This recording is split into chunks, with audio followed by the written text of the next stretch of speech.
Fechar meu microfone. O professor Disseu, ele vai apresentar a palestra Fatores de Risco e Manejo das Exacerbações da Asma na Emergência. O professor Disseu, além de inúmeros títulos, presidências, ele é professor titular aqui do Departamento de Pediatria, e agradecemos muito a presença dele administrando essa palestra e de convidados tão ilustres que aqui estão também. Muito obrigada. Então, muito obrigado. Um bom dia a todos. Desculpe.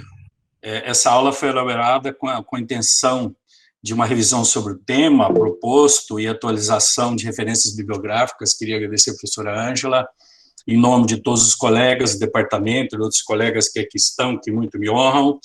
E as referências existem em cada slide. Se alguém necessitar das referências, eu posso enviar.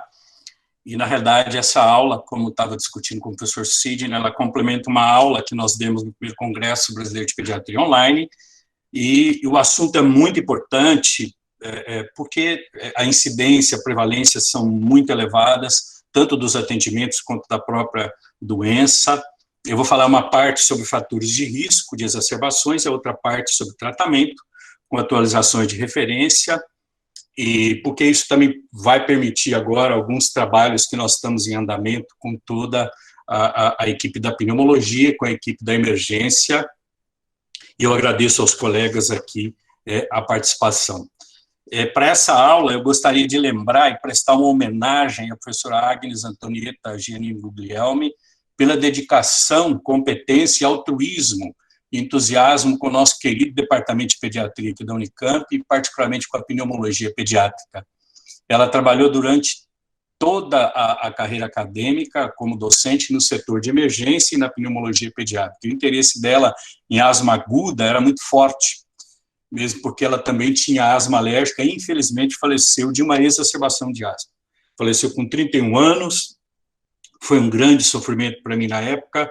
Ela estava com uma tese marcada, e 6 meses antes da defesa de tese, ela faleceu. E aí, como homenagem, o Dr. Clema, que está aqui, lembra disso, o Dr. Sidney, nós fizemos uma homenagem, e ela recebeu o título de pneumologista pediátrica pós-mortem. Para nós, foi o primeiro título. Depois nós fizemos uma comissão, e aí a Sociedade Brasileira de Pediatria começou, naquela época, a fazer e ser responsável pelo título de especialista em pneumologia pediátrica. Então, faz parte da nossa história, e essa aula, para mim, é uma homenagem, uma gratidão por quem foi a professora Agnes Guglielmi. Só para lembrar aqui, a mortalidade por asma no Brasil ainda é muito grande, cerca de mais de 2.000 pessoas morrem por ano no Brasil, as mulheres morrem mais, né? Ainda é uma doença que tem uma relação com mortalidade significativa. Nós vamos discutir isso um pouquinho com a nossa exposição, mas as mulheres ainda têm um risco maior, um coeficiente de mortalidade maior quando se compara sexo masculino e sexo feminino. Os principais temas, as vigas da nossa discussão serão o que é exacerbação, colocar como que isso mudou no decorrer do tempo, os fatores de risco para a exacerbação, como diminuir esses fatores de risco e como avaliar a gravidade no setor de emergência, isso na primeira parte, e na segunda parte, como tratar, o que existe de tratamento e o que mudou no tratamento nesses últimos anos de importância e o que poderá acontecer da agora para frente para uma entidade que tem uma alta incidência nos setores de emergência. O primeiro assunto importante é que não existe uma definição uniformemente aceita para a exacerbação pulmonar de asma. Diversos termos, inclusive alguns ultrapassados, como estado de mal asmático, crise asmática, crise de asma, isso não se usa mais. Recentemente, foi proposto pela comunidade científica a exacerbação de asma, exação pulmonar de asma, exação pulmonar aguda, né? E a proposta atual não é nem isso mais, é ataque pulmonar de asma, ataque de asma ou asma aguda. O importante é saber que isso pode ser leve, moderado e grave, né? E uma exacerbação de asma grave, ela pode ser crítica e quase fatal. O que diferencia uma coisa da outra? A asma crítica necessita admissão em UTI, por piora clínica ou ausência da melhora. A quase fatal é aquela que vem com uma insuficiência respiratória progressiva, fadiga e alteração do nível de consciência, com necessidade de intubação endotraqueal. Então, ela necessita, a diferença da crítica com a quase fatal é que uma necessita intubação orotraqueal e a outra não. E a mortalidade, felizmente, em crianças não é muito alta, né? Elas são frequentes, a mortalidade não é alta, no máximo 10% quando a gente coloca os adultos. Em contrapartida, a exacerbação com desfecho de asma quase fatal é rara em crianças. Mas, atualmente, principalmente os ingleses, têm proposto os termos ataque de asma ou ataque pulmonar de asma, porque eles acham que descreve melhor a gravidade do evento do que o termo exacerbação. Muitos pacientes não compreendem esse termo exacerbação, porque eles confundem com exasperação. E, segundo os ingleses, a palavra exasperação não é muito bem-vinda. Isso aqui é uma foto só para lembrar. Ela está relacionada muito a um ataque de desespero, ou como se fosse um ataque de fúria, né? Então, eles não gostam muito do termo exacerbação, porque eles acham que confunde com exasperação.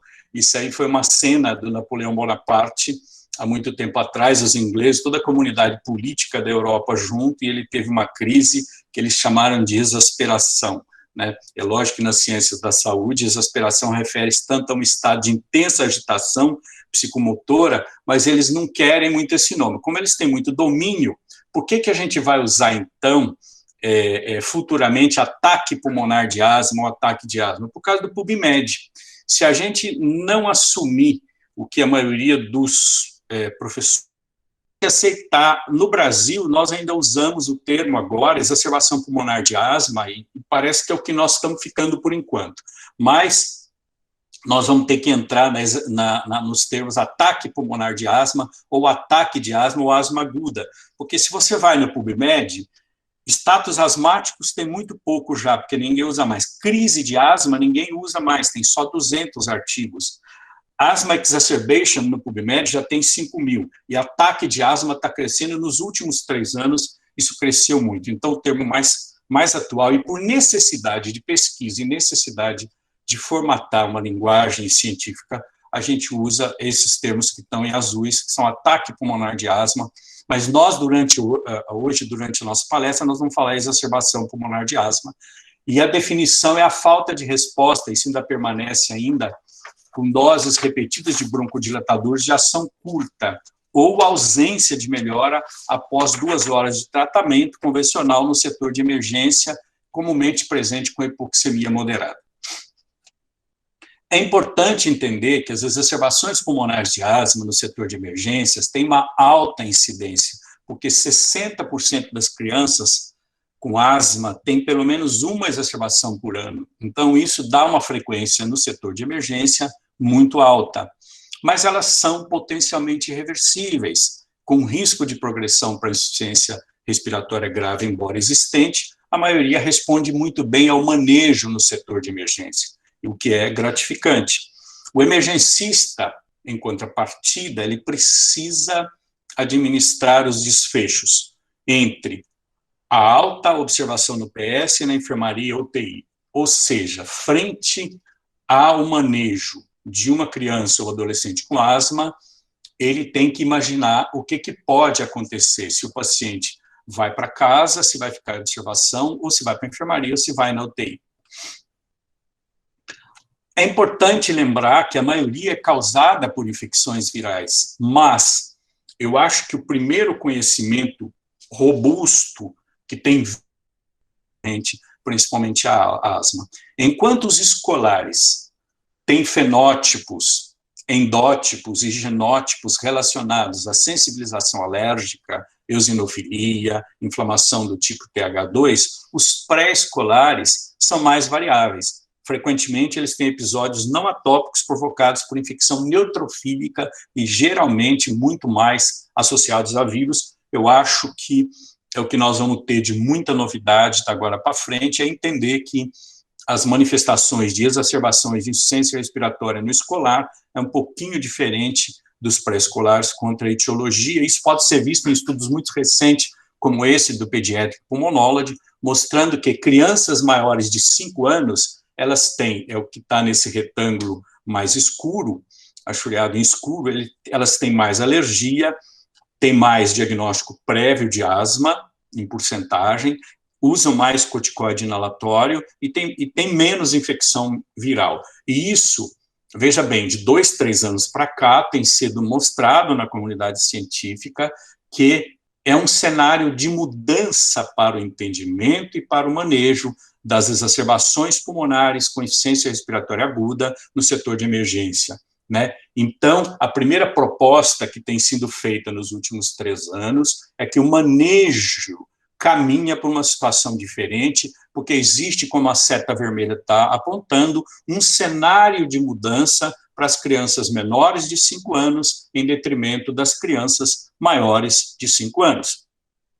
E isso tem sido mostrado de várias maneiras, de 10 anos para cá, como nesse estudo do Pediatric Allergy and Immunology, mostrando que até os 13 anos, os meninos internam mais que as meninas, mas depois isso acontece ao contrário, as meninas passam a ter uma mortalidade maior e passam a ter mais frequência nas unidades de emergência aí de adolescentes e de adultos. Em todas as idades, o que acontece é que os meninos internam mais do que as meninas, como pode ser visto aqui.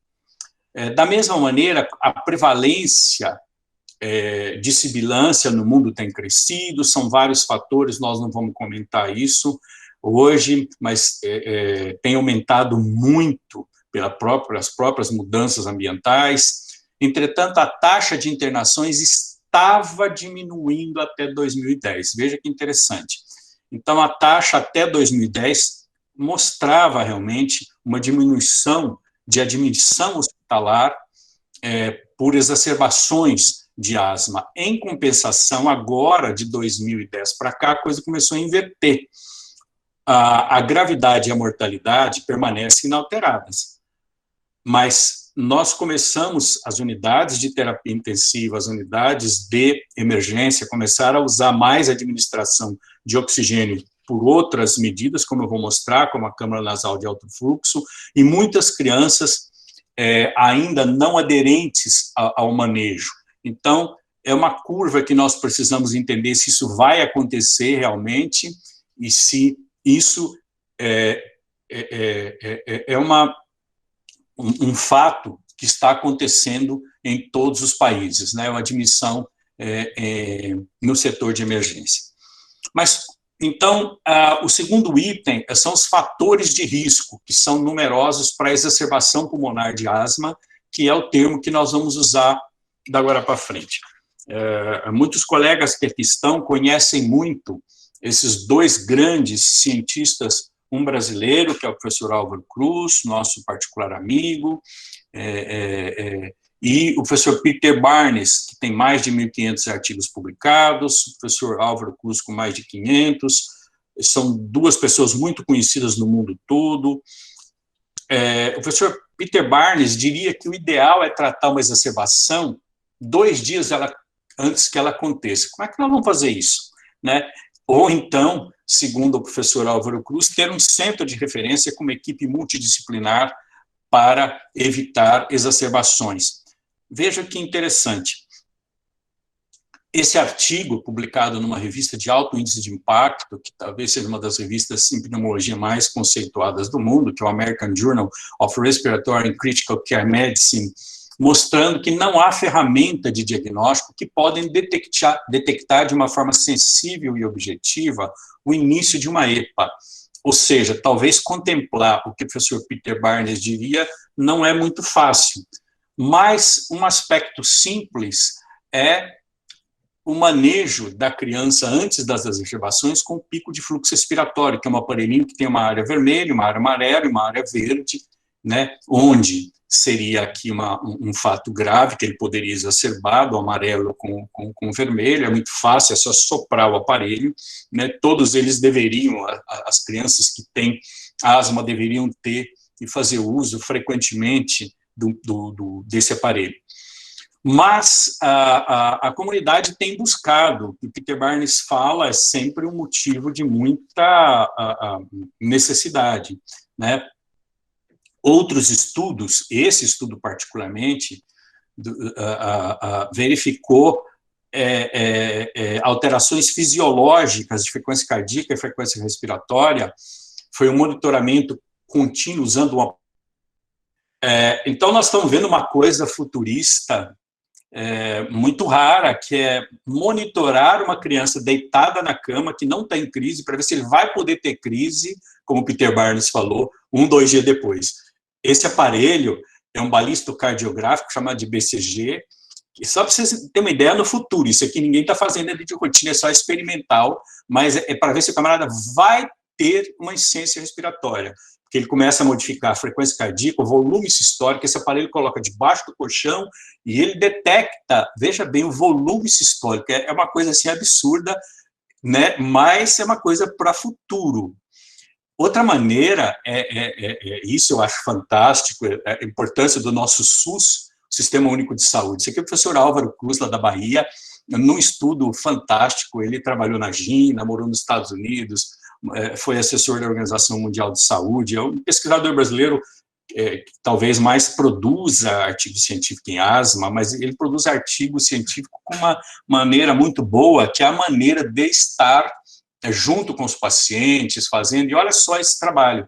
E antes de criar o PROAR, da qual eu tive a oportunidade de conhecer pessoalmente lá na Bahia, em Salvador, ele verificava que os pacientes usavam muito corticoide, perdia muito trabalho, veja no gráfico, espero que vocês estejam vendo o que eu estou vendo, o número de atendimento de emergência passou de 8.000 para 1.000, isso é estatisticamente significativa a diferença, ou seja, você tem um sistema de saúde bom, você previne a exacerbação, né? Isso é muito bom e é uma honra falar nisso. E é lógico, os ingleses também, como aí o professor Andrew Bush, que vai estar conosco aí a semana que vem, lá no Congresso dos Gaúchos, Dr. Fischer, e ele fala que, apesar do progresso no conhecimento da fisiopatologia, dos fenótipos, dos endótipos, dessa complicação fisiopatológica que é a asma, que deve existir entre 10.000 e 100.000 doenças, veja bem, com fenótipos, endótipos, inflamações completamente diferentes, faltam instrumentos confiáveis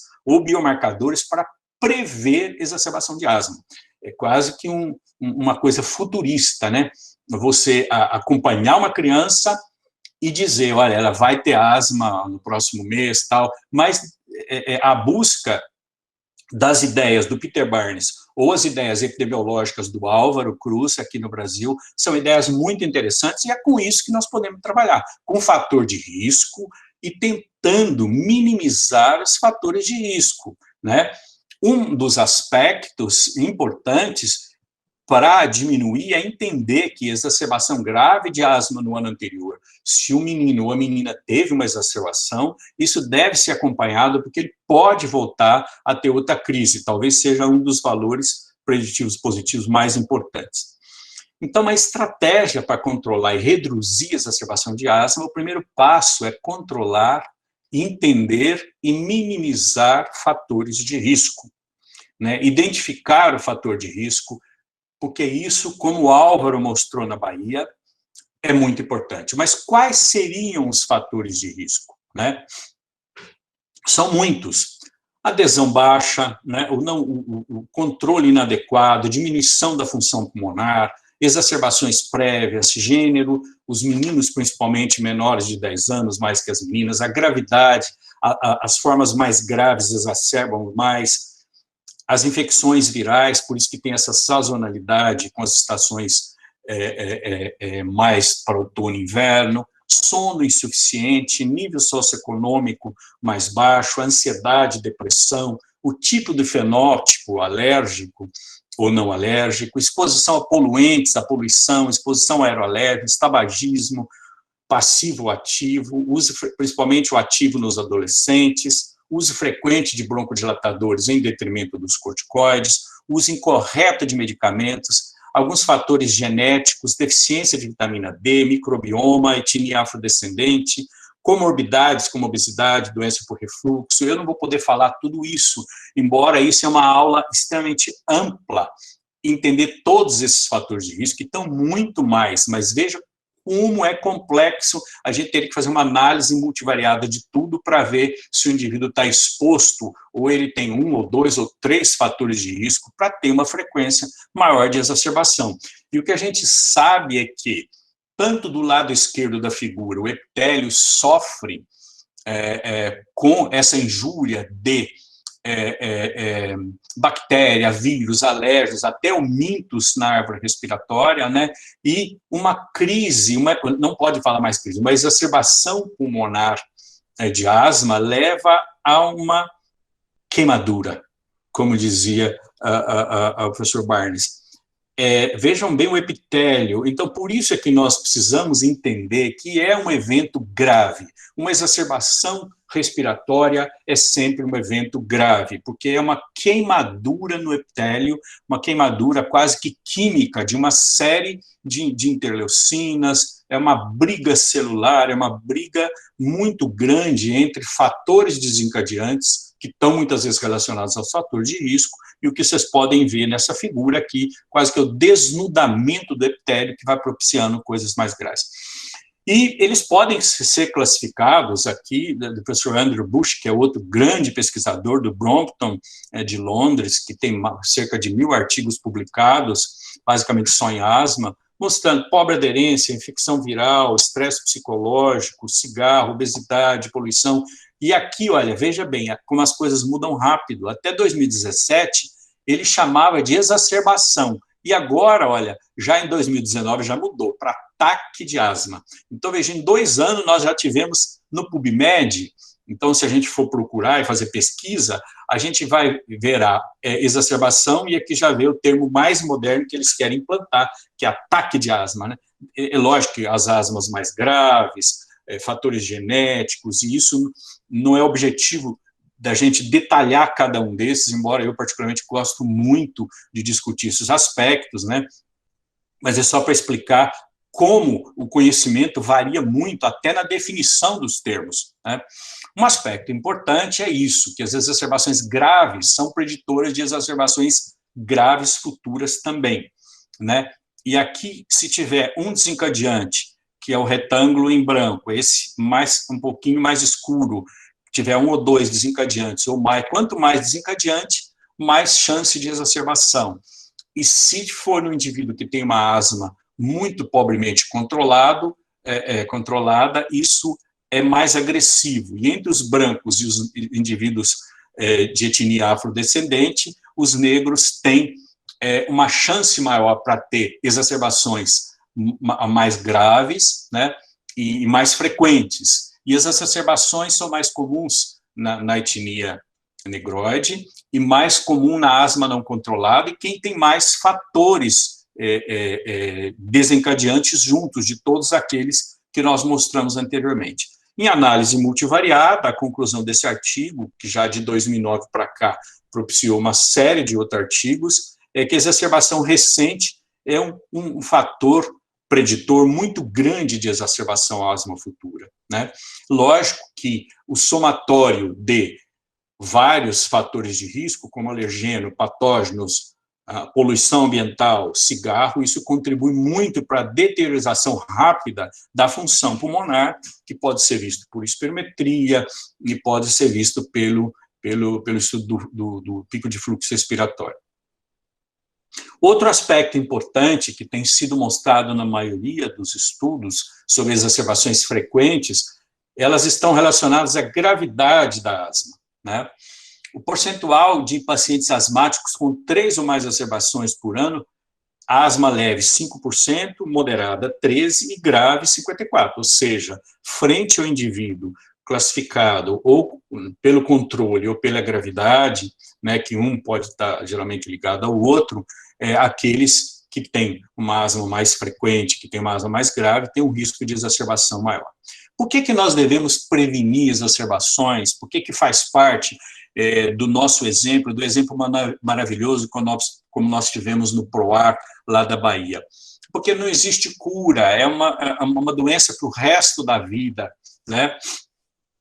É uma doença genética, com fundo genético muito forte, e tem um risco para a doença pulmonar obstrutiva crônica do adulto. E prevenir exacerbações e controlar minimizam as exacerbações, as internações, a deterioração da função pulmonar, gastos, absenteísmo escolar e falta ao trabalho, e melhora a qualidade de vida, como foi mostrado nesse estudo que o doutor André ajudou também, a doutora Adileia, a Natasha, mostrando que em crianças e adolescentes com asma, uma melhor qualidade de vida está relacionada e é diretamente proporcional ao controle da asma e inversamente proporcional à gravidade da asma, né?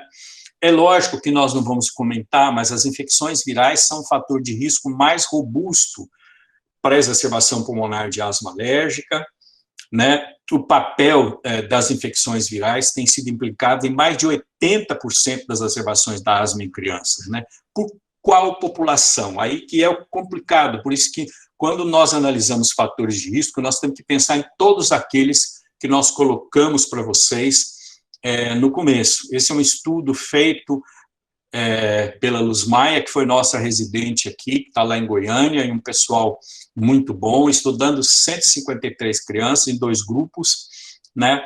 Ela viu um grupo e acompanhou durante um ano, um grupo que exacerbou e outro grupo que não exacerbou, e ela viu que a diferença entre os 2 grupos era que o grupo que exacerbou usava 19,2% de corticoide, em detrimento do que não exacerbou, 91 usava, ou seja, a adesão era muito elevada, mostrando que é muito importante isso, que exacerbações da asma estão relacionadas com adesão, né, e não controle da doença, que os vírus podem não ser os únicos culpados, né, porque eles foram, a presença de vírus nos 2 grupos foi semelhante, então a única diferença foi o uso dos remédios ou não. Um outro aspecto muito curioso é dormir. Será que a duração do sono tem a ver com a exacerbação de asma? E parece que tem.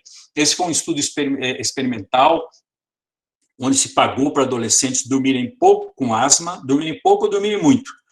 E fizeram os endpoints com espirometria, óxido nítrico, pico de fluxo respiratório e diário de sintomas. E os que dormiram pouco, com duração de sono encurtada, exacerbaram mais, tiveram mais alterações de prova de função pulmonar e alterações inflamatórias. Então, realmente é muito importante isso daí. E é lógico que nós já sabíamos que em todas as doenças pulmonares obstrutivas crônicas de 0 a 100 anos, acordar por tosse e tossir sem acordar são perguntas que devem estar sempre à nossa mente para que o paciente possa ser compreendido pelo médico. Acordar por tosse é muito pior do que tossir sem acordar. E isso as mães nos falam, e isso pode ser um fator de não controle e predisposição para exacerbação pulmonar de asma.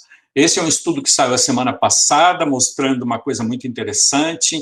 Vejam que o Brasil tem um dos maiores índices de asma em crianças e adolescentes do mundo. Aqui está o Brasil, né? Mas, no entanto, aqui durante a Covid, nós tivemos baixíssimo nível de exacerbação, ao contrário, exatamente o contrário do Reino Unido, né? Que tem uma prevalência menor de asma nas nossas crianças e adolescentes, mas teve exacerbações muito intensas, né? Muito mais do que o Brasil. E nós temos, então, que entender isso. E aqui, eu sempre coloco aqui, será que é um benefício, mais um do nosso querido SUS, né?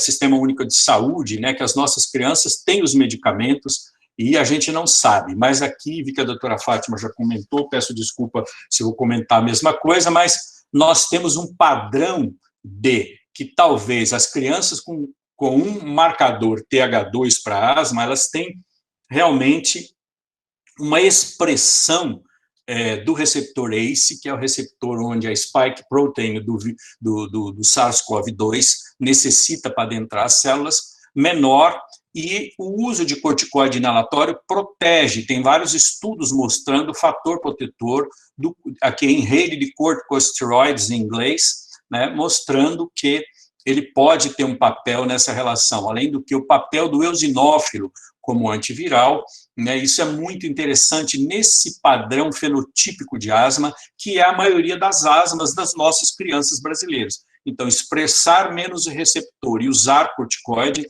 inalatório pode ser um fator de protetor agora, na época do SARS-CoV-2, em detrimento contrário das asmas, das exacerbações que não têm um padrão TH2, que tem uma expressão maior, como mostra aqui, do receptor ACE. Como diminuir os fatores de risco das exacerbações pulmonares? Definir o diagnóstico e o fenótipo, né? Nós vamos ver aqui, esse estudo mostra, com 73 crianças asmáticas e asma grave, distinto fenótipo. Aqueles que têm um fenótipo persistente, um fenótipo persistentemente eosinofílico, têm um risco maior de exacerbar, caracterizado por proporções livres de exacerbações. Elas ficam menor tempo livres de exacerbações, em detrimento da asma não eosinofílica. Então, o fenótipo inflamatório define, né? Outro estudo mais recente sobre a associação entre o nível de eosinofilia e maior risco de exacerbações, mostrando que a eosinofilia elevada no ano anterior à hospitalização relacionada à asma está associada a um risco aumentado de readmissão por exacerbação no ano seguinte. Então, pacientes com asma e eosinofilia necessitam de acompanhamento cuidadoso. É um fator de risco para a exacerbação de asma, assim como aqueles pacientes que têm um sistema TH2 e que respondem bem a corticoide. Acompanhar a função pulmonar é muito importante, porque os asmáticos, depois, principalmente de 20 anos, têm um decréscimo da função pulmonar muito maior do que os não asmáticos.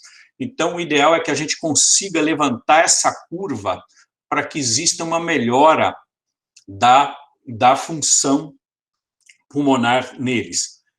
E aqui nós temos as crianças, desde o nascimento, as crianças que têm já propensão para asma, ou que têm asma diagnosticada, elas têm essa curva em vermelha de função pulmonar, que até os 20 anos ela aumenta, dos 20 aos 25 tem um platô, né? Isso aqui é a curva azul de um indivíduo saudável, a vermelha de um indivíduo patológico com asma, desde o nascimento, caracterizado também por alterações. A linha azul é um crescimento normal dos pulmões, a linha vermelha é o crescimento patológico, com baixa trajetória da função pulmonar, e a linha preta é o que nós médicos precisamos fazer frente às exacerbações, é tentar fazer com que a linha vermelha alcance a linha azul, né? E isso pode ser feito minimizando as exacerbações pulmonares. Isso é muito importante. A profilaxia ambiental é muito importante. Isso aqui é a trajetória da função pulmonar em indivíduos, a curva tanto do volume expiratório forçado quanto da capacidade vital forçada, em indivíduos que a linha preta para os dois gráficos significa que foi fumante passivo na infância e é fumante, aliás, a linha preta é que nunca fumou e nunca foi fumante passivo. Aqueles que têm maiores valores, apesar de cair a função pulmonar ao longo da vida, dos 40 aos 60, a função pulmonar cai muito, e essa linha aqui, última, é o indivíduo que foi fumante passivo na infância e é fumante atualmente, então é a pior da deteriorização da função pulmonar. E aqui as situações intermediárias, para se foi fumante passivo ou é fumante atual. Então, o tabagismo é um dos fatores muito sérios, da mesma maneira que a poluição ambiental. Esse é um estudo muito rico, feito pelo grupo do Saldiva, professor Saldiva, da USP. Ele estudou camundongos aqui em São Paulo, vocês veem a poluição intensa cobrindo a cidade de São Paulo, esses ratos isogênicos, e criou os ratos também num lugar onde não tinha poluição, aqui em Atibaia. Vejam que interessante, os ratos vivendo em São Paulo, É um estudo que durou 6 meses, se estudou material particulado, é lógico que aqui em São Paulo o material particular é muito maior do que um lugar bonito desse, fez teste de função pulmonar com lavado broncoalveolar, estudou clearance e avaliação histoquímica das vias aéreas, e mostrou a grande importância da poluição na inflamação. Foi um dos primeiros estudos muito ricos de associação com asma, né, e mostrando que a taxa de mortalidade, menor ganho de peso, realmente a inflamação pela poluição é algo assustador, né? Tem vários estudos, eu vou passar um pouco mais rápido, porque fator de risco seria uma aula de muito tempo, e é muito grave. O controle da asma é muito importante, mas prever exacerbação utilizando os questionários tem sido usado como modelo acessório para a exacerbação. São vários questionários, eles são muito importantes na avaliação do controle da asma, mas esses questionários, eles são muito úteis, mas eles não podem prever com precisão uma exacerbação da asma em uma criança individualmente. O uso correto de medicamentos, isso é muito importante, nós vemos ainda crianças usando espaçadores, onde existe uma grande carga eletrostática, aqui um sem carga eletrostática, aqui outro com carga eletrostática, e nós temos que fazer uma higienização dos espaçadores de uma maneira correta. O uso incorreto ou dos espaçadores ou de medicação, tem numerosos colegas que têm numerosas experiências, nós precisamos ensinar a usar os medicamentos, porque é um fator de risco muito grande, e se você... Aqui mostrando esse estudo do professor Pierrat, publicado no European Respiratory Journal, de 99, mostra que lavar espaçadores de plástico com detergente maximiza a deposição pulmonar de aerossóis, aqui no caso com salbutamol. Se você não tem o espaçador lavado com detergente, o medicamento fica no espaçador, a spacer deposition, aqui muito grande, e não vai nada para o pulmão, em detrimento daquele que é lavado com detergente. Procurar comorbidades é muito importante, né? Asmáticos que têm obesidade, apneia do sono, aspergilose, bronquiectasia, rinoconjuntivite, depressão, disfunção de corda vocal, que tem polipose nasal, isso é muito importante. A obesidade em criança tem sido relacionado tanto para asma alérgica quanto para asma não alérgica. À medida que o índice de massa corpórea aumenta, tanto para asma alérgica quanto não alérgica, tanto em meninos quanto em meninas, a prevalência aumenta muito de asma e de exacerbação, né? E aqui esse estudo de 2018 mostrando o impacto da obesidade na hospitalização de crianças. A obesidade em crianças hospitalizadas por asma está associada a exacerbações mais graves, tempo de permanência mais longo e maior utilização de cuidados de UTI, independente da gravidade da asma e da etnia. Eu sempre mostro essa foto, né, mostrando a doença por refluxo, ainda tem muita complicação, depois a gente pode estudar, mas essa foto mostrando realmente situações anti-refluxo, como esse menininho aqui, e atualmente uma situação muito diferente, né, de alimentar as nossas crianças. Outra coisa, para terminar essa parte de fator de risco, que são tantos, é só para que vocês tenham uma ideia da quantidade de coisa envolvida numa exacerbação de asma. Veja, por exemplo, deficiência de vitamina B, exacerbação de asma, né? O risco de exacerbação grave ao longo de 4 anos e uso de corticoide inalatório. Se ele usa corticoide inalatório, o paciente com asma grave tem nível suficiente de vitamina D, o risco está aqui. Se ele faz o tratamento, mas é insuficiente, já aumenta bastante o risco. Se ele não usa esteroide, mas é suficiente, o risco é o mesmo. E se ele não usa esteroide, é insuficiente, aí a coisa complica mais com o odds ratio de 2. Então, a insuficiência de vitamina D é comum em crianças com asma moderada. A insuficiência de vitamina D está associada a maiores probabilidades de exacerbação pulmonar grave, e ter níveis suficientes de vitamina D confere uma proteção contra a exacerbação. A adesão é muito importante porque a asma é uma doença grave, principalmente nos moderados e nos graves. Vejam aqui numerosos estudos, inclusive um brasileiro, tem 2 aqui do Brasil, mostrando, olha, 49% de adesão, 50%, ou seja, metade da população quase das crianças tem uma adesão não adequada. Isso é muito ruim para isso. Então, níveis mais altos de adesão, a Dileia tem mostrado isso, foram associados a um risco menor de exacerbações de asma, né? A adesão à terapia é importante, é fundamental a parte da adesão. Seguir os guidelines e diretrizes, né? Isso é muito importante. E agora, a segunda parte, que é uma parte muito importante, que é o tratamento. Mas, primeiro, para tratar, a gente tem que avaliar. Avaliar o quê? Crianças com exacerbação pulmonar de asma, antes de receber tratamento, sempre devem ser avaliadas para gravidade. Então, é aquilo que nós falamos, o pediatra, o emergencista, frente a uma exacerbação, ele tem que olhar, logo quando a criança chega, ela vai ficar aqui, ela vai de alta, ela vai para a enfermaria ou ela vai para a UTI. E aplicar scores de gravidade. Tem numerosos, tem o PRAN, tem o PIS, tem o PAS. A frequência cardíaca, a frequência respiratória, ver basicamente o diagnóstico de uma EPA, de uma exacerbação pulmonar aguda de asma, ou exacerbação pulmonar de asma, ela é clínica. O único instrumento que talvez nós vamos utilizar é um oxímetro, porque ele traduz significados diferentes que para algumas instituições, para a GINA, para o British Thoracic Guidelines, eles podem ser diferentes, como a medida da saturação menor que 92, indicando casos mais graves. Tem numerosos scores que podem ser utilizados. Esse é um muito interessante, que está disponível, é só tirar um print da tela e ele vem já na folha pronto, baseado em tudo clínico, com exceção da saturação, e com score de 0 a 3, leve, moderado e grave. Isso é muito importante, eu não vou falar todos, cada setor deve ter um, pode ser o PRAN, o PIS ou o PAS, né? Cada um é de uma sociedade, cada um usa, cada setor, o importante é classificar a gravidade da asma, né?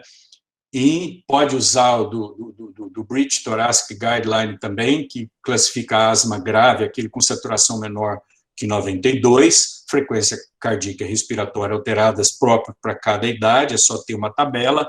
Isso é muito importante, é aquela com risco de morte.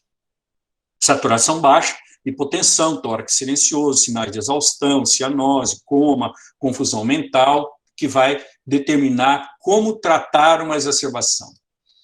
E isso é muito significativo, agora entrando para uma parte que os residentes, os alunos gostam mais. Exacerbações pulmonares de asma no setor de emergência.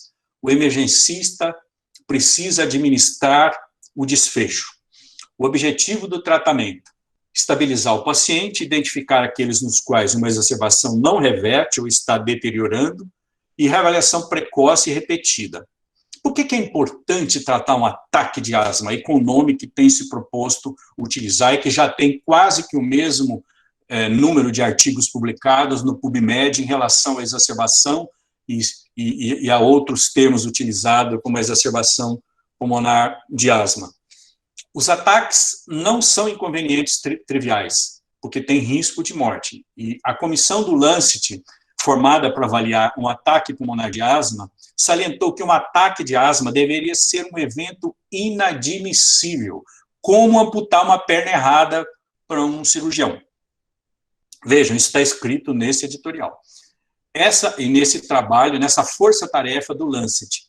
Essa noção é vital, até porque o preditor mais importante de um ataque futuro ou morte relacionado com asma é um ataque anterior por asma. Então, é essencial que a equipe de saúde, a criança e a família, compreendam que o ataque foi um acontecimento, ou é um acontecimento grave. E aqui eu sempre faço essa brincadeira com os alunos e com os residentes. A primeira hora de uma exacerbação pulmonar, ela está para o índice de Apgar. O índice de Apgar, no primeiro minuto, ele fala: corra, é o que você tem que fazer. Índice baixo, você tem que correr. Né? E assim como a medida da saturação está para a gravidade, né? Na segunda hora. Então, a primeira hora e a segunda hora de um atendimento de uma exacerbação pulmonar é muito importante. E o que nós podemos fazer? Um dos aspectos fantásticos é do setor de emergência até a UTI, a administração de oxigênio. A partir de 2018, têm sido publicados muitos artigos referentes a isso. Nós podemos administrar. O primeiro passo na medida de conforto para as nossas crianças, é observar a evolução da ciência. Doutor André, os colegas que estão aí, lembram que um dos avanços muito grandes foi a desidratação. Os pacientes chegavam, estou com sede. Desidratação, nós podemos dar líquido, água, ou soro via oral, ou soro intravenoso. E o paciente, para nós, com uma exacerbação pulmonar de asma, ele chega, doutor, eu estou com falta de ar, a mãe, meu filho tem falta de ar. Então, a base é o oxigênio. Do quarteto que nós vamos falar, a base é o oxigênio, que pode ser dado nessa pirâmide de várias maneiras. Se eu estou com falta de ar, eu vou administrar do oxigênio, que vai variar do setor de emergência, com catéter, oxigênio de demanda, catéter, inalação com soro fisiológico, pode ir variando para cânula nasal de alto fluxo, ventilação não invasiva, aqui já está quase chegando na UTI a ventilação invasiva, ou eu posso fazer uma oxigenação por membrana extracorpórea, administrar o oxigênio de uma maneira, mas aí tudo já na UTI. Ou eu posso fazer o contrário, eu posso retirar carbono, né, CO2, dióxido de carbono. Então, isso é muito importante, que isso daqui vai variar muito da equipe, vai variar muito do setor onde nós estamos, sempre monitorando, mas o oxigênio, ele é fundamental, é uma das vigas mestras, e a segunda viga mestra é entender que uma exacerbação pulmonar aguda de asma, ela tem dois componentes, uma de músculo e a outra de inflamação.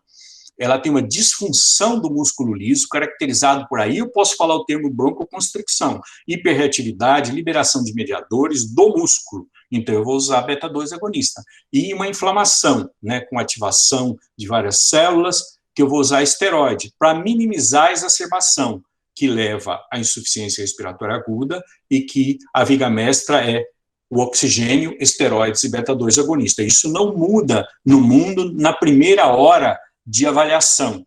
Essa combinação, entender que é um esquema duplo de disfunção de músculo e de inflamação, e a necessidade do oxigênio, caracterizando o que o British Guideline propõe,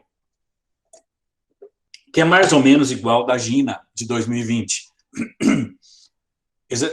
Exacerbação pulmonar com saturação menor que 94, 92, 94 sempre quando tiver com falta de ar, é interessante administrar oxigênio com uma máscara facial apertada ou cânula nasal de alto fluxo, com altas taxas de fluxo.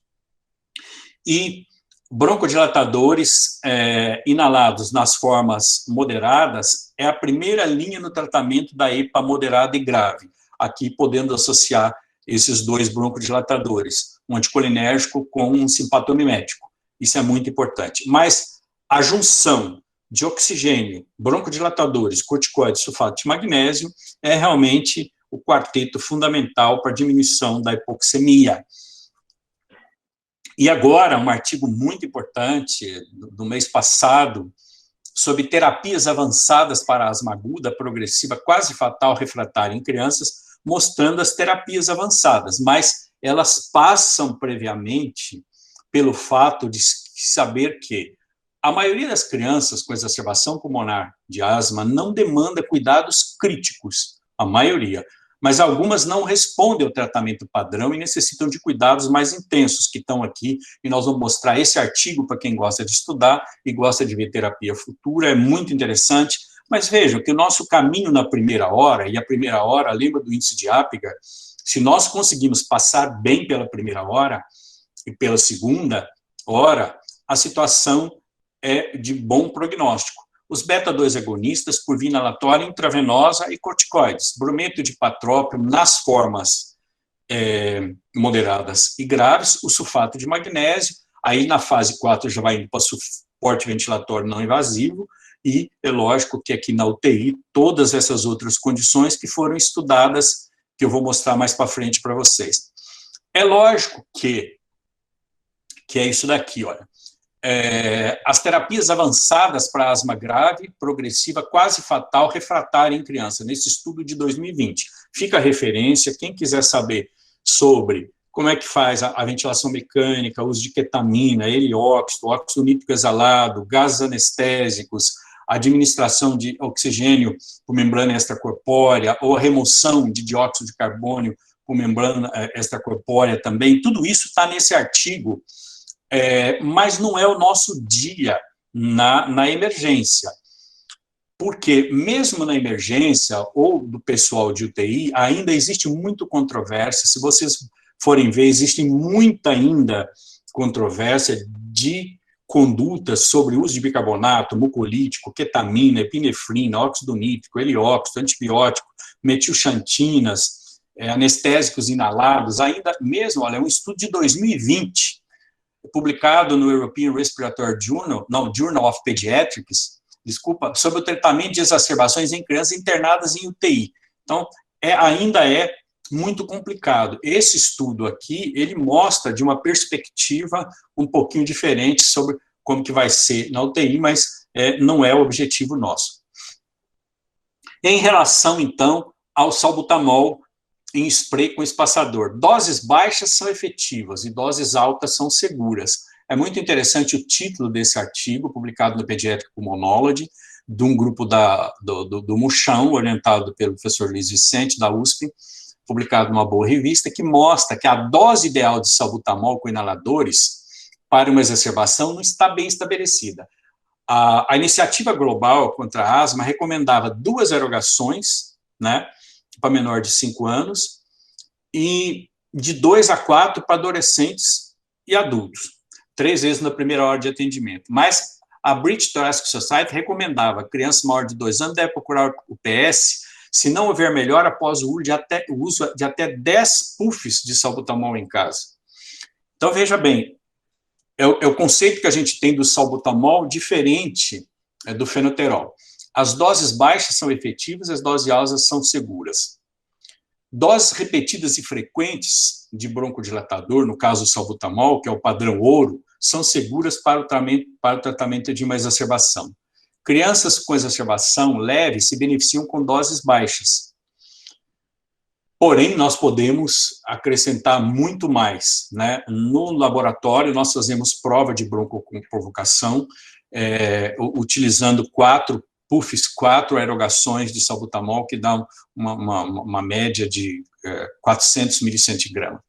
Então, o alívio é muito rápido, mas deve-se esperar um espaço de 3 a 4 horas. Lembrar que, então, a exacerbação pulmonar de asma é uma situação onde o paciente precisa de um tempo de observação, principalmente o cuidado com a madrugada, aqueles pacientes que chegam em torno das 11 horas da noite, meia-noite, porque eles vão piorar, eles vão ter um efeito quase que rebote pela própria situação endógena dos fluxos respiratórios, né, a função pulmonar diminui na madrugada, né, então é costume a gente não dar alta para o paciente na madrugada. O uso muito frequente da oximetria de pulso tem evitado uma situação muito boa, que é a gasometria arterial. Esses pacientes já são sofridos, então, entre a gasometria e a oximetria veio causar um benefício muito grande nos últimos anos. No entanto, a saturação não fornece informações sobre ventilação ou estado ácido básico, e uma saturação normal pode fornecer uma falsa sensação de segurança. A acidose lática, resultante de altas doses de salbutamol, que é o albuterol, a mesma coisa, foi relatada em adultos e crianças e acredita-se que seja o resultado do excesso de estimulação do receptor beta, levando à glicogenólise e produção de piruvato e lactato. Então, isso pode resultar em compensação respiratória com hiperventilação, interpretado como agravamento da obstrução das vias aéreas. Então, considerar uma gasometria venosa para a medição do lactato em pacientes que receberam muito salbutamol, mas nós, praticamente, na emergência, não vamos precisar disso, né? O brometo de patrópio, né? Isso é outra controvérsia muito grande, usar ou não usar. Se nós imaginarmos que tônus do brônquio ele depende de estímulos simpáticos broncodilatadores e parasimpáticos broncoconstrictores, o ideal é estimular o simpático e bloquear o parasimpático. Numa revisão de 2005 do Rodrigo e do Castro Rodrigues, um chileno e outro uruguaio, publicado no Tórax, que é uma revista de ótimo índice de impacto, mostrava que a adição de doses múltiplas de brometo de patrópio aos beta-2 agonistas está indicada como um tratamento padrão em crianças, adolescentes e adultos com exacerbações. Veja bem, exacerbações moderadas e graves da asma no setor de emergência, e somente no setor de emergência. Já foi para a enfermaria e para a UTI, já não adianta muito mais. Esse poder de adição broncodilatadora do brometo de patrópio com salbutamol, ela é vista nas asmas moderadas e graves de exacerbações. Isso foi muito robusto agora nessa revisão da Cochrane desse mês. Então, estou trazendo para vocês, muitos desses artigos são muito recentes. Esse é desse mês. Então, uma revisão mostrando que, eu vou falar do magnésio mais para frente, que parece reduzir o termo, e a internação hospitalar também é reduzida com a adição de agentes anticolinérgicos, inaladas aos beta-agonistas inalados. Então, parece que existe uma situação onde nós temos segurança de adicionar brometo de patrópio ao salbutamol. No entanto, precisa mais estudos, as revisões da Cochrane sempre terminam assim, nós precisamos mais estudo e tal. Então, são intervenções, o título intervenções para intensificação da terapia para as exacerbações agudas de asma em criança, uma visão geral das revisões Cochrane. Mas aí, para pôr fogo na fogueira, para pôr lenha na fogueira, veja, a semana passada surgiu um artigo no Pediatric Pulmonology, exatamente no dia 13/10, sobre um estudo para testar os efeitos do ipatrópio inalado nos resultados clínicos da asma crítica como terapia. Ele foi um estudo randomizado, duplo cego, controlado com placebo, mas um estudo com N muito pequeno, não foi um estudo robusto, não é uma coisa assim muito forte. Dividiu em 2 grupos, um só usou salbutamol e o outro usou salbutamol e brometo de patrópio e viu que não tinha diferença entre os 2 grupos, mostrando que talvez não seja necessário o brometo de patrópio. Mas é um estudo só contra um monte de revisão sistemática forte, robusta.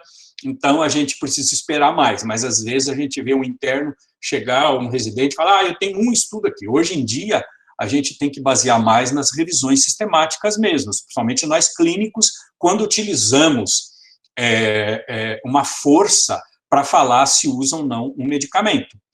As doses de salbutamol e brometo de patrópio, eu gostaria que aqueles que gostam muito de dose, eu vi na sociedade brasileira, nós tivemos muita pergunta de dose, e às vezes eu tenho dificuldade para guardar. Então, tira um print da tela, que aí vocês têm dose de tudo. Olha, salbutamol, brometo de patrópio, os benefícios, né? Nunca usar, isso foi uma pergunta que tinha sido feita, nunca usar em monoterapia o brometo de patrópio, né?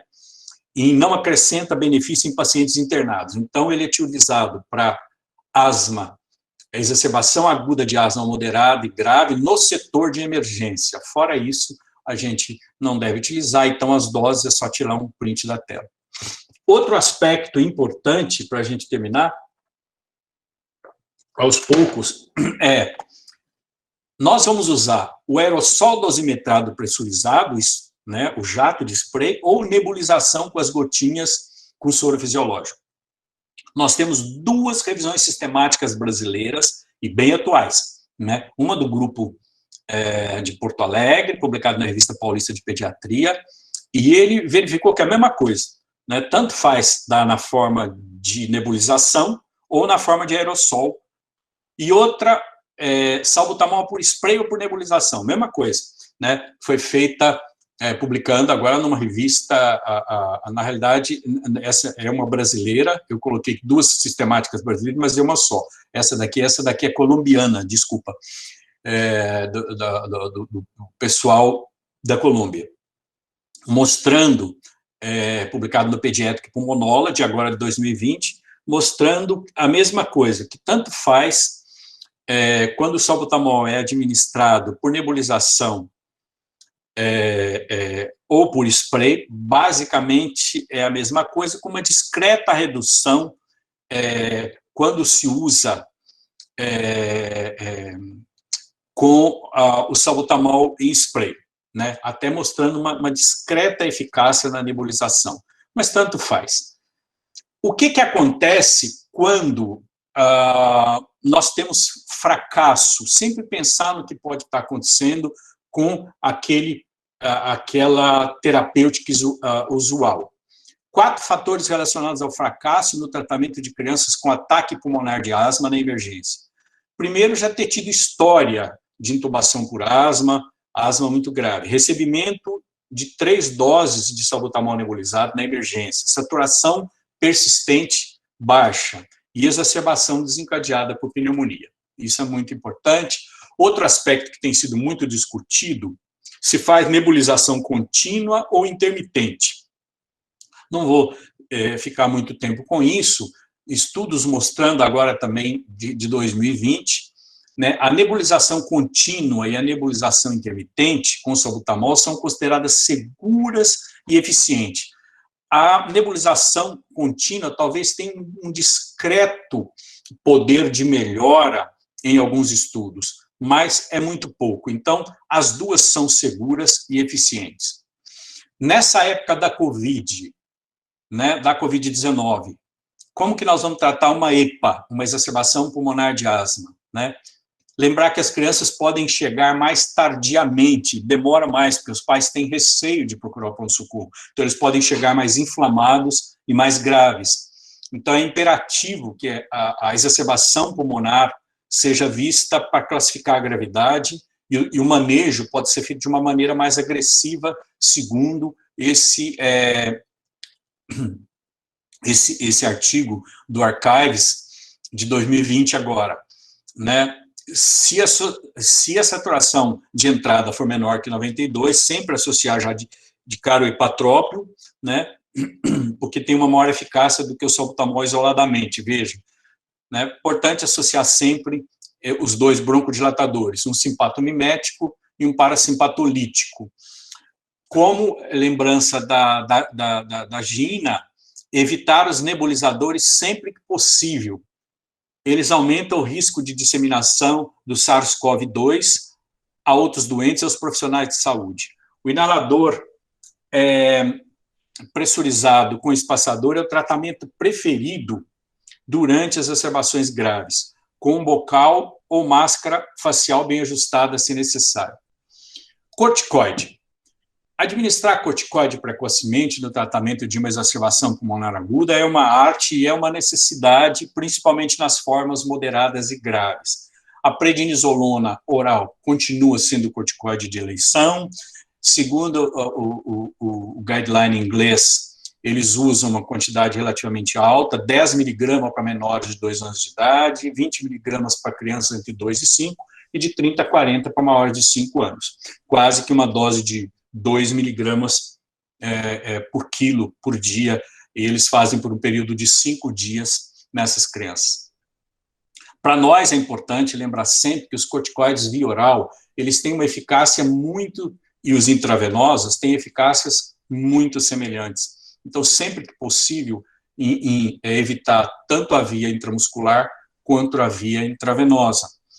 Né? Se for necessário usar intravenoso na asma crítica ou na asma quase fatal, que pode chegar ao setor de emergência, a metilprednisolona no ataque de 2 miligramas por quilo, seguido de 0,5 miligrama a cada 6 horas por 5 a 7 dias. E a hidrocortisona de 2 a 4 também. Essas dosagens estão aí. Quem quiser só tirar um print de tela, lembrar sempre que às vezes é interessante usar um bloqueador H2 ou inibidor de pompa de prótons na possibilidade de efeitos colaterais dos corticoides sobre o trato digestório. Usar o corticoide inalatório em vez de corticoide oral em crianças, isso tem sido controverso, porém, o ideal é não.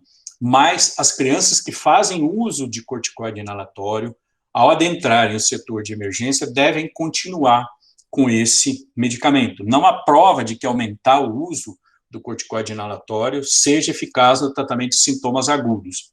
Crianças que já recebem o corticoide inalatório devem continuar com a sua dose habitual durante um ataque de asma, enquanto recebem tratamento adicional. Na alta da emergência, introduzir corticoide inalatório para as crianças com asma crônica que não fazem uso. Então, veja bem, isso mudou muito.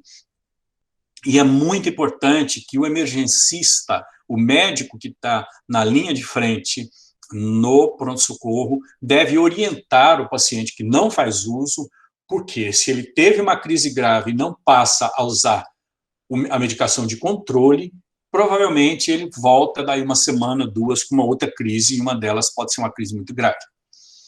Outro aspecto interessante, então, mostrando o uso de corticoide oral versus o uso de corticoide oral mais a budesonida inalada em asma aguda grave. Né? Um desfecho seria a duração do tratamento, tempo de UTI, necessidade de duração do apoio respiratório. As conclusões são que em crianças com exacerbação aguda grave, a metilprednisolona intravenosa mais a budesonida inalada não reduziu a duração do tratamento com inalação contínua de salbutamol, o tempo de internação. Então, não adianta muito você associar em quem não está usando o corticoide inalatório. Pode ser só o corticoide, a não ser que ele já esteja usando. Mas tem controvérsia nisso também. Aqui outro estudo, também agora de 2020, uma revisão sistemática com meta-análise, corticoide inalatório e corticoides sistêmicos, né? Eles conseguiram agrupar 9 estudos, e em todos os estudos o corticoide foi a budesonida, e a conclusão foi que o corticoide sistêmico mais o corticoide inalatório não afeta a taxa de hospitalização, mas diminui o tempo de permanência do setor de emergência e melhora o score de gravidade. Então, um estudo mostrando, o anterior mostrando que não adianta muito associar o corticoide inalatório no setor de emergência, e o outro dizendo que tem algumas características melhores numa revisão sistemática. Né?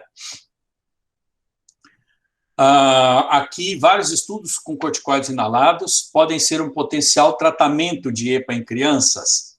Né? Outro estudo, recente também, agora de 2020, mostrando que eles reduzem a admissão hospitalar por crianças em exacerbação pulmonar de asma.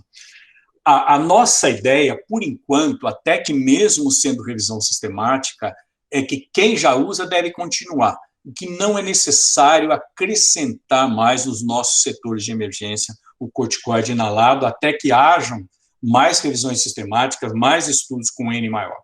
Né?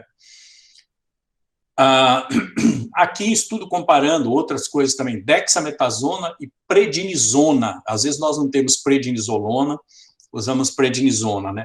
Mostrando que uma revisão sistemática com meta-análise de 2019, qual corticoide via oral usar na EPA, né? A conclusão é que a dexametasona e a prednisona têm efeitos semelhantes, então podem ser 2 corticoides substitutos da prednisolona. Poucos estudos não permitem conclusões robustas. A dexametasona está associada a uma menor incidência de vômitos, né? Mas são necessários mais estudos. Falar um pouquinho do magnésio, né? Que agora parece que faz parte do manejo e pode ser utilizado, mas sempre quase depois da primeira hora, a não ser que a primeira hora já venha com características muito graves. Ele produz um bloqueio transitório dos canais de cálcio, com relaxamento muscular posterior, inibe a liberação de acetilcolina dos terminais nervosos, tem um mecanismo de ação muito complexo, muito favorável, reduz a produção de muco, inibe a liberação de histamina. E de que maneira nós vamos administrar o magnésio? Tem 2 maneiras, ou administrar em dose única, em bolos, ou em dose alta, contínua, a infusão de magnésio em dose alta. Como o início da resposta clínica é rápido, ocorre em minutos, normalmente nós vamos precisar de uma vez só, em 1 hora, 50 miligramas por quilo, na primeira hora, administrado, e a resposta é muito boa, é muito rápida, né? Ou pode administrar uma dose muito alta, em 4 horas, diluído, mas isso é preferencialmente na unidade de terapia intensiva ou na enfermaria, onde você pode ter uma monitorização mais precisa, mais intensa. Mas alguns serviços de emergência têm utilizado ou a forma em bolo, né, a resposta da forma de concentração mais alta, que chega a 200 miligramas em 4 horas, é 50 por quilo por hora, né, em 4 horas, é o dobro do que a gente faria na primeira hora, mas a reversão da primeira hora pode ser muito boa. Ele pode ter alguns efeitos colaterais, mas o tratamento com magnésio intravenoso no pronto-socorro reduz as chances de internações hospitalares, não é associado a efeitos colaterais ou danos muito significativos, né? É uma terapia adjuvante. O primeiro são aquele que nós mostramos, os broncodilatadores, tanto simpatomiméticos como parasimpatolíticos, os corticoides e o oxigênio. Os corticoides e os beta-agonistas continuam os agentes terapêuticos primários e vão continuar por muitos anos afora. Lembrar que o sulfato de magnésio pode ter alguns efeitos colaterais, mas usando nessa dose de 25 a 75 miligramas por quilo, numa dose média de 50, que foi esse estudo que eu mostrei anteriormente, né, e com uma vigilância mais de perto. Isso aqui foi um estudo que nós fizemos com o uso de magnésio, mas o magnésio oral, em pacientes com asma moderada. Nós fizemos um estudo de acompanhamento das crianças que tomavam, faziam tratamento para asma, crianças com asma persistente, né? E os desfechos, foi um estudo randomizado, duplo cego, e o que nós vimos que as crianças que utilizaram magnésio, foi um estudo controlado com placebo, um estudo feito pelo Clésio, foi uma tese de mestrado dele, mas publicamos numa revista de bom índice de impacto, um estudo que teve muita citação, mas nós não sabemos o que fazer agora, porque isso não deu muito ibope.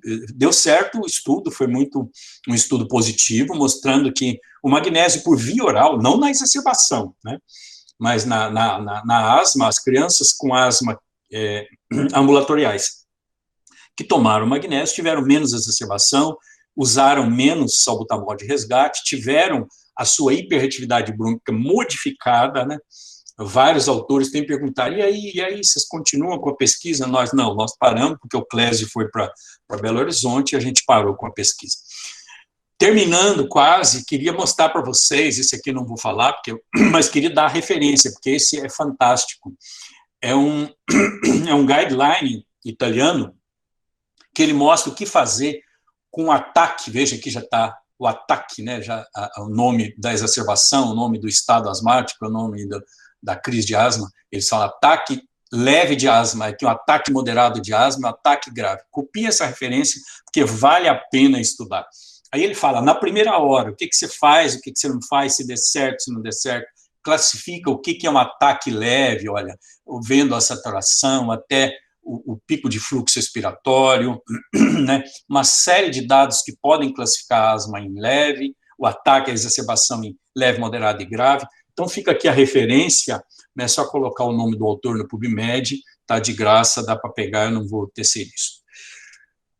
E uma outra controvérsia muito grande. Raio-X de tórax, gasometria, estudos sorológicos não são necessários para definir ou determinar a gravidade da exacerbação. Nenhum guideline tem isso, nem raio-x, nem gasometria, nem estudos sorológicos para determinar a gravidade. Quando indicar raio-x de tórax, então, em crise, veja aqui que está escrito crise aguda, mas não é mais crise, é um ataque ou uma exacerbação de asma, né? O raio-x raramente fornece informação útil, adicional, e não deve ser utilizado de rotina. Realizar um raio-x na presença ou suspeita de, se tiver enfisema subcutâneo, se tiver sinais unilaterais persistentes de pneumotórax, colapso pulmonar ou consolidação, asma com risco de morte que não responde ao tratamento, evidência clínica de pneumonia e em todas as exacerbações que necessitarem irem para a UTI. Então, isso é muito importante. Necessitou ir para a UTI, precisa de um raio-x de tórax para terminar o paciente entre a alta hospitalar e a UTI. Então, lembrar que na alta, uma coisa que tem acontecido muito bom é que a alta do paciente com exacerbação tem sido mais vigiada e, por outro lado, isso tem trazido uma coisa muito boa, que eles estão usando mais, principalmente nos graves, corticoide inalatório antes da admissão. Os emergencistas têm usado mais corticoides para as crises moderadas e graves, alguns medicamentos que perderam o uso, como a teofilina, né? E quando eles têm alta da emergência, olha, tem se utilizado cada vez mais o corticoide inalatório até procurar um sistema de saúde, a unidade básica de saúde, ou um sistema de especialistas. Complicações, né, da exacerbação pulmonar de asma, mais inflamação, mais remodelamento, mais exacerbações, deterioração da função pulmonar, mais internações hospitalares, piora a qualidade de vida, falta escola, falta trabalho, ansiedade, depressão, e o pior deles, que seria a morte. São as 10 complicações, mas lembrar que o processo inflamatório vai persistindo e as complicações em longo prazo são muito intensas. Na alta de um paciente com exacerbação no setor de emergência, sempre abordar sobre o diagnóstico de um ataque de asma, discutir a técnica do uso dos medicamentos inalatórios, a higienização dos espaçadores, medicação que ele está tomando na intercrise, fazer um plano para o escrito, orientação para ele procurar o setor de emergência, se ele não tiver sintoma, que não controla até 10 aerogações de salbutamol na primeira hora, é uma quantidade grande, é uma quantidade segura, nós vimos pelo trabalho de Muchão, do pessoal da USP, verificar se tem exposição ao tabagismo e providenciar um acompanhamento em setor especializado, vai para a unidade básica e vai para um setor especializado. Né? Qual é o plano escrito, como que a família pode ajudar, as consultas de reavaliação, qual é o padrão de alergia da criança, se ele tem um padrão atópico ou não atópico, quais os fatores ambientais, se a asma dele está controlada ou não, fornecer um questionário de controle, se ele tem espirometria recente, ou tem idade mais que 6 anos para fazer uma espirometria, qual é o grau de inflamação das vias aéreas, isso tem sido estudado pelo nosso grupo, com a professora Adileia, qual é a concentração sérica de vitamina D para os asmáticos moderados e graves, isso é importante, né, e encaminhar para um centro médico. Na alta da emergência, a criança deve estar clinicamente por 4 horas, e faz lembrar esse quadro do médico, muito importante, né, aqui uma situação da impotência do médico frente a uma criança, né, aqui o pai, a mãe no desespero, isso há muito tempo atrás, provavelmente uma criança com quadro infeccioso grave, né, mas aqui a criança, nós precisamos desse fato na medicina, da observação. E uma exacerbação pulmonar de asma, ela necessita de tempo. Nós não podemos chegar e fazer uma inalação e mandar embora. Exacerbação de asma, é sempre uma situação grave, é sempre uma situação que traz complicações futuras. A saturação tem que estar maior que 94. Maior que 94 significa de 95 para cima. Né? Se nós tivermos um pico de fluxo, ele tem que ser maior que 75 do previsto, e é lógico que é muito difícil termos nos nossos serviços de emergência um espirômetro para ver o volume expiratório forçado, mas nós podemos controlar com o pico de fluxo, que tem uma sensibilidade muito boa. Orientar, então, as medicações, os fatores de risco, a adesão, a consulta com o médico pessoal dele, se tiver, ou na UBS ou no centro de referência. Né? Isso é muito importante que nós façamos esse conhecimento para os nossos alunos, para os nossos residentes. E aqui eu gostaria de fazer uma homenagem a todos os colegas do setor de emergência, são colegas muito especiais, que têm trabalhado de uma maneira muito robusta, né? E é uma honra poder ter feito parte por mais de 30 anos no setor de emergência, do nosso querido departamento, do nosso hospital de clínicas. Então, aqui fica uma homenagem a todos eles, em nome do Dr. Gabriel, que faz aniversário hoje. Parabéns a todos e muito obrigado pela companhia. E queria fazer um agradecimento especial à equipe da pneumologia pediátrica, a Maria Ângela pela dedicação, entusiasmo e ajuda na condução da parte acadêmica e pesquisa no LAFIP, com tantos anos aí de trabalho, a Adileia por ter assumido as pesquisas em asma e pela dedicação e ajuda imprescindíveis à disciplina de pneumologia pediátrica, a Andressa e a Daniela, né, por participarem da disciplina de pneumologia pediátrica com um entusiasmo, uma competência, dedicação e essa ajuda que vocês dão no setor de emergência, em todos os setores da pneumologia pediátrica, do Departamento de Pediatria. Muito obrigado. A Emília e a Milena, como voluntárias, dedicam-se com muita competência e entusiasmo à disciplina e ao departamento, sempre ajudando de uma maneira muito legal. Aos queridos Carla, Paloma e Marçom, que são pesquisadores voluntários do CIPED, né, que nos ajudam muito, a Silvana, nossa enfermeira, que nos ajuda muito, as residentes, a Patrícia, a Olívia, a Amanda, a Mariana, a Edilene, a Flávia, a Priscila, que tem passado por esse sistema de pandemia aí com muita competência. Muito obrigado a todos, e eu vou desligar aqui e fico à disposição se tiver alguma pergunta.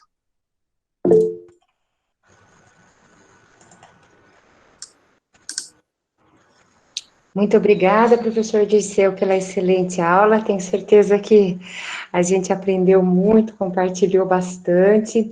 Eu estou olhando aqui no chat, é só elogios, mas não tem nenhuma pergunta. E, então, se alguém quiser falar, se expressar mesmo, colocar, abrir o microfone e falar, estejam à vontade. Posso falar, Maria Ângela? Claro. Olá, quase boa tarde a todos aí.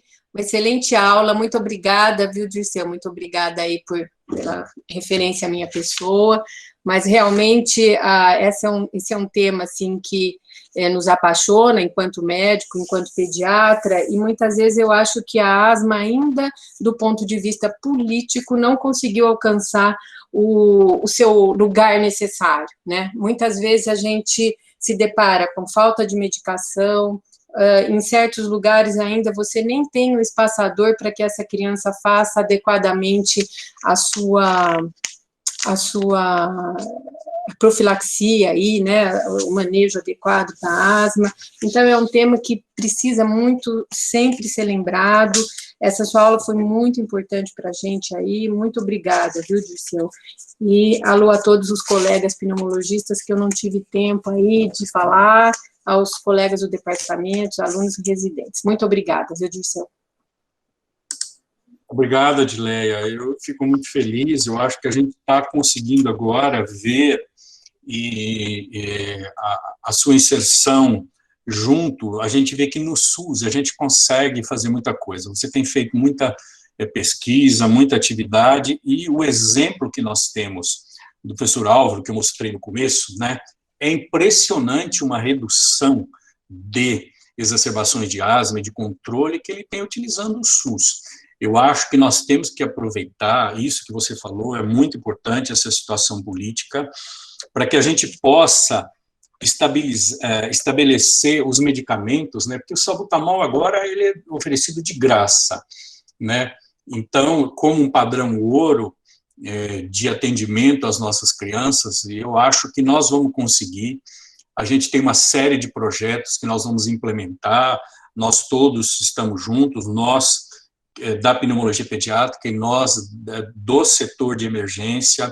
Já conversei com a doutora Andréia para que a gente possa conduzir estudos de uma maneira simples, com tratamento barato, para diminuir, como o Álvaro fez em Salvador, que é uma cidade extremamente pobre, né? E o PROAR atende pessoas extremamente pobres, você esteve lá também, viu como é que é a situação, e ele conseguiu reduzir de uma maneira brilhante internações, o desfecho foi muito bom, né? Então, eu acho que nós podemos crescer juntos para as nossas crianças e valorizando muito o nosso SUS. Eu queria só dar um abraço e dar os parabéns pela aula, muito erudita e, ao mesmo tempo, prática, né? Então, foi interessante porque você recheou de citações bibliográficas importantíssimas, algumas suas e do seu grupo, sempre oportunas, e uma aula, ao mesmo tempo, prática, né? Mostrou condutas que podem ser adotadas na emergência, condutas no paciente, no seu dia a dia. Então, eu queria dar os parabéns, tá? Foi uma satisfação assistir a aula, e queria dar também parabéns a todos os seus colegas em Campinas, os nossos colegas. Um grande abraço, tá? Felicidade para todos. Professor Clêmaques, é uma honra ter a sua presença nessa aula. Professor Clêmaques é uma viga-mestra da pneumologia brasileira que dedica-se ao estudo de uma das enfermidades prevalentes e que ainda é uma tragédia para as nossas crianças, que é a tuberculose. Eu tenho a honra de ter alguns livros dele autografados por ele, um companheiro de departamento científico de pneumologia pediátrica, e fico muito feliz da sua presença. É uma honra tê-lo aqui assistindo essa exposição e a sua presença no departamento. Em nome do Departamento de Pediatria, agradeço muito a sua colaboração, principalmente quando tem vindo nas bancas de teses, uma participação robusta, uma participação extremamente produtiva para todos nós. Muito obrigado pelas suas palavras e por estar aqui conosco. Muito obrigado, muito obrigado. É sempre um prazer estar com vocês. Bom dia. Dirceu. Bom dia. Bom dia. Aqui é a Vanessa de Uberaba. Eu também gostaria de fazer um comentário e agradecer, né, primeiramente, que o Dr. Dirceu foi meu grande mestre, junto com a doutora Adileia. Eu pedi desculpa pela minha câmera, que eu estou com um problema, por isso que está só o áudio. Foram meus grandes mestres, né? Eu fiz a residência de pediatria, depois pneumo na Unicamp de 99 a 2002. E o Dr. Dirceu é um grande parceiro nosso aqui na parte científica também. Participa das nossas jornadas, dos nossos eventos aqui. Esse ano, com a pandemia, a gente teve que cancelar a nossa jornada, mas a presença dele estava confirmada. Então, a minha palavra também, como você fez essa brilhante homenagem emocionante à doutora Agnes, a palavra que eu tenho a você e todos os professores da Pneumo, né, gratidão também, viu, doutor Dirceu? A sua aula foi excelente, foi muito, assim, atualizada, foi maravilhosa e eu estou até emocionada, porque eu tenho muita...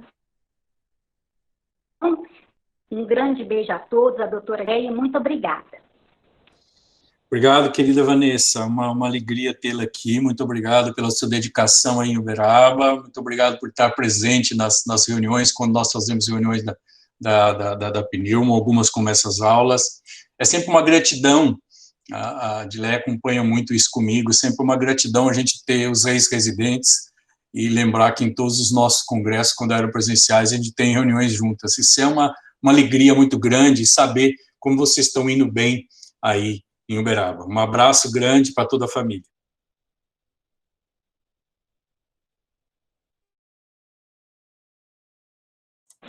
Obrigada. E o Cláudio também deixou um grande abraço, ele só não pôde participar hoje, porque ele está na faculdade, esse horário agora, mas pediu para eu deixar um grande abraço para você. Outro para ele. Dirceu, Sidney, tudo bem? Dirceu. Para me despedir, agradecer a você a presença, de nos brindar com mais essa excelente aula. E, infelizmente, no SUS, nós temos ainda muitos problemas. Você citou algumas vitórias, temos muitas vitórias. Aqui no Rio mesmo temos vários serviços que estão se esforçando. Já tentamos fazer,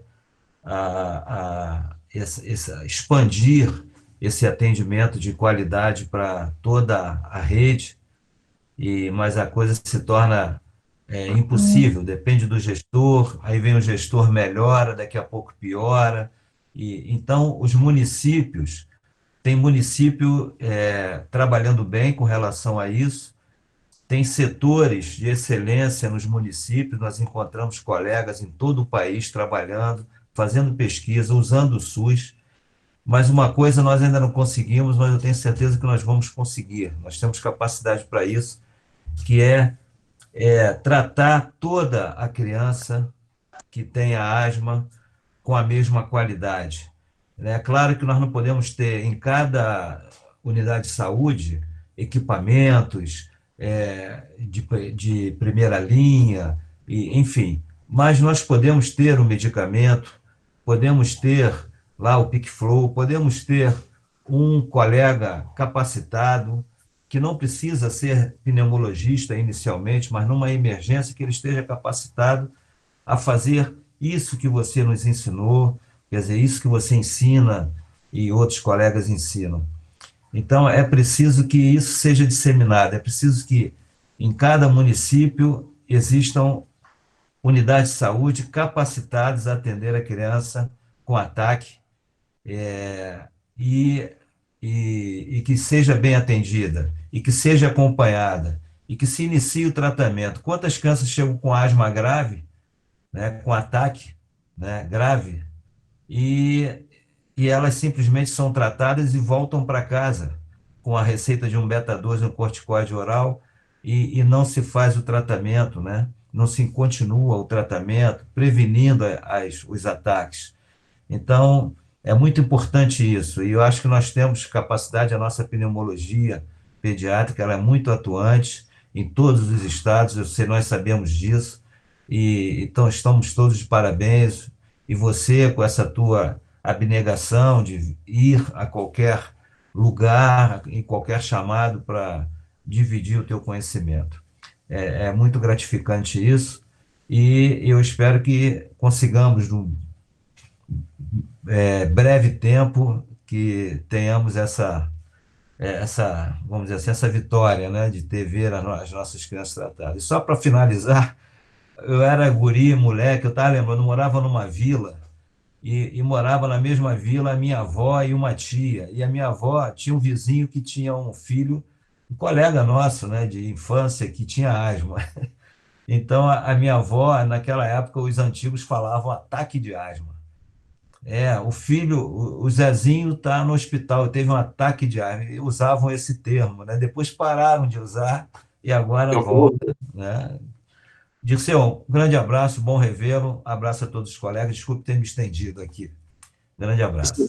Professor Sidney, é uma honra tê-lo aqui. Professor Sidney, uma dedicação intensa na diretoria da Sociedade Brasileira de Pediatria, as suas dedicações ao CREMERGE, ao departamento, a todos nós, sempre de uma maneira muito robusta. Muito obrigado pela sua participação, e a gente espera isso mesmo. Nosso sonho é transformar o SUS cada vez numa fonte para os nossos para a nossa população mais eficiente, mais robustas. Eu acho que já tem coisas muito boas. O SUS é um exemplo mundial de que, mesmo num país em desenvolvimento como o nosso, nós temos orgulho, né, de situações que o SUS faz muito bem.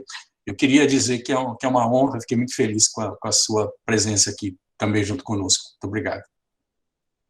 Então, tá bom. Eu gostaria, então, visto que não há mais perguntas, e a gente encerrar agradecendo muito a presença de todos, agradecendo muito a aula, e como bem disse o Dr. Sidney, a generosidade que o Dr. Dirceu sempre nos brinda, né? Muito obrigada.